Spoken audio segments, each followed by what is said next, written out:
Episode 4 Becoming Unbreakable at Work. In the first 3 episodes, we explored the physical journey, the cold, the decline, the shock diagnosis, and the process of rebuilding your body and your identity. But today's episode is about something different. Something that many people face, but few talk about honestly. It's about being broken by a workplace long before you realise it's happening. It's about being undervalued, not understood, pushed past your limits, and held together only by your sense of duty. It's about the moment you realise that the place you gave everything to no longer sees you, no longer understands you, no longer protects you. This is the story of what happened in 2024, the year my working world collapsed. And what I learnt from it is something I want every manager, every leader, and every human being to hear.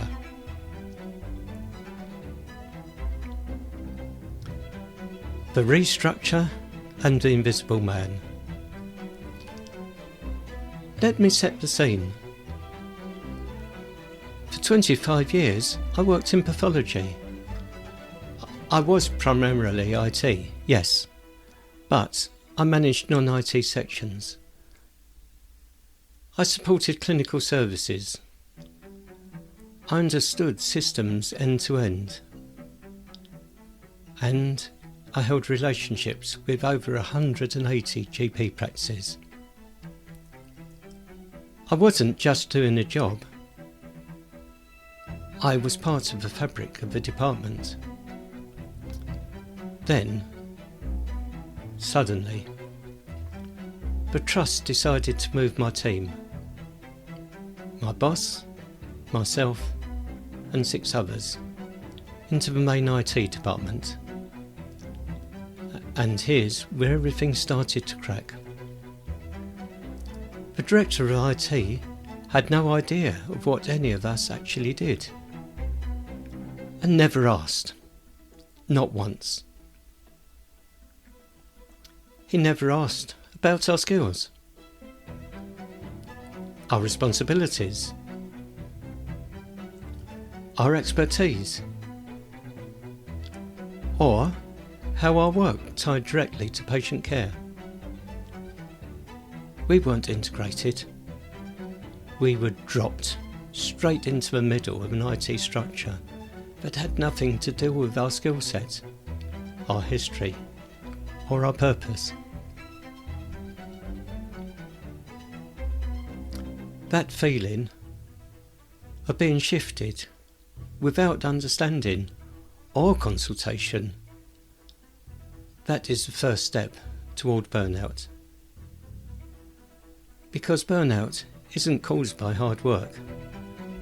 Burnout is caused by being unseen.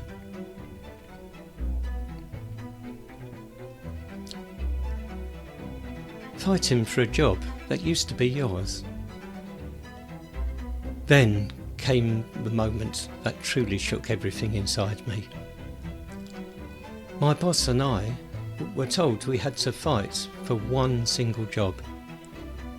A job we both could do. A job we had both already been doing. A job that existed because of a department we'd already built. 2 people. 1 role. No understanding. No appreciation. No recognition of decades of service. Just interview for it. One of you stays, one of you doesn't. And here's the emotional truth. I felt undervalued, and I felt not understood. Not jealous, not resentful of my boss, just invisible. After everything my body had been through, everything I'd survived, everything I'd given, they didn't even consider what I did. That's the kind of organisational trauma people don't talk about. The kind that doesn't leave a bruise, but changes something inside you forever. My boss got the job, and I was left in limbo. You'd expect support, reassurance, clarity, something, but instead, nothing. Weeks went by without a plan. They still didn't ask what I did, what I knew, what my skills were, what my contributions had been. They just tried to slot me in somewhere. A phrase I will never forget. Because you don't slot in a human being. You don't slot in experience. You don't slot in 28 years of service. You support them. You consult them. You value them. But I wasn't valued. I wasn't understood. And that truth sat heavy.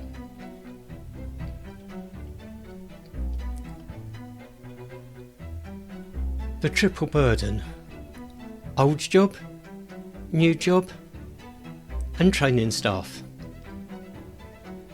Then, just when things couldn't get more chaotic, my boss went off sick with stress in July 2024. So, what happened? I was left doing 3 jobs: my old job, his new job, and training 2 new staff members. 3 jobs, 1 body, already weakened by years of cardiomyopathy, already told to slow down, already told I should pace myself carefully.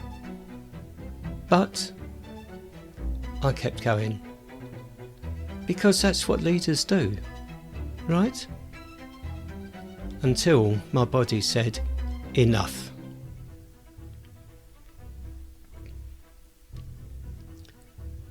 A few days after the Masters of Influence bootcamp, where I felt energised, inspired, ready for change, my body gave out. I ended up back in coronary care. 4 days in a high dependency unit. Monitors. Oxygen. Teams who knew exactly what I'd already been through. And once again, the doctor said, "Your body cannot continue like this. You need complete rest." This wasn't emotional burnout. This was physical collapse. This was biology saying what my workplace never would. You're doing too much. You're carrying too much. You are giving too much. And you are receiving nothing back. I was signed off for a month. And while I was sick, While I was recovering, the same director kept emailing me, pestering me to sign the contract for my new role. The contract that still contained basic mistakes. They couldn't even bother to get that right. No concern. No empathy. No awareness. No understanding. Just pressure. I already knew the truth. I couldn't stay. Not in a place that saw me as replaceable. Not in a place that didn't understand me. And not in a place that nearly broke me again. The leadership lessons. What work taught me about strength. This is where leadership becomes personal. Because here's what the experience taught me. First, being undervalued breaks your spirits faster than being overworked. People can survive pressure. They can survive stress. But they cannot thrive in invisibility. Second, you cannot sacrifice your health for a system that will never sacrifice for you. You only get one heart, one body, one life. Your work can replace you in a week. Your family cannot. Third, leaving is sometimes the strongest leadership move you can make. Staying in a place that crushes you isn't loyalty, it's self-abandonment. Walking away is self-leadership.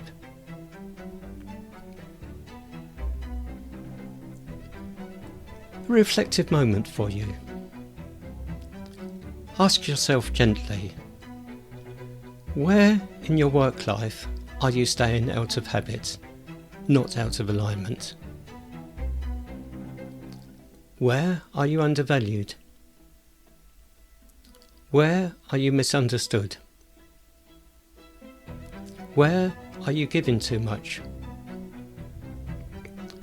Where is your body whispering, this isn't safe anymore? Let that honesty rise. It's the beginning of liberation. The story of 2024 is not a story of collapse. It's a story of awakening. Because everything that pushed me out of the NHS pushed me into the life I was meant to build. The business, the purpose, the leadership work I now do, the vision born in Las Vegas in 2025. Sometimes a place tries to break you because your destiny no longer lives there. Sometimes being undervalued is the universe saying you're meant to build something of your own. This was the year I became unbreakable. Not because I stayed, but because I finally walked away.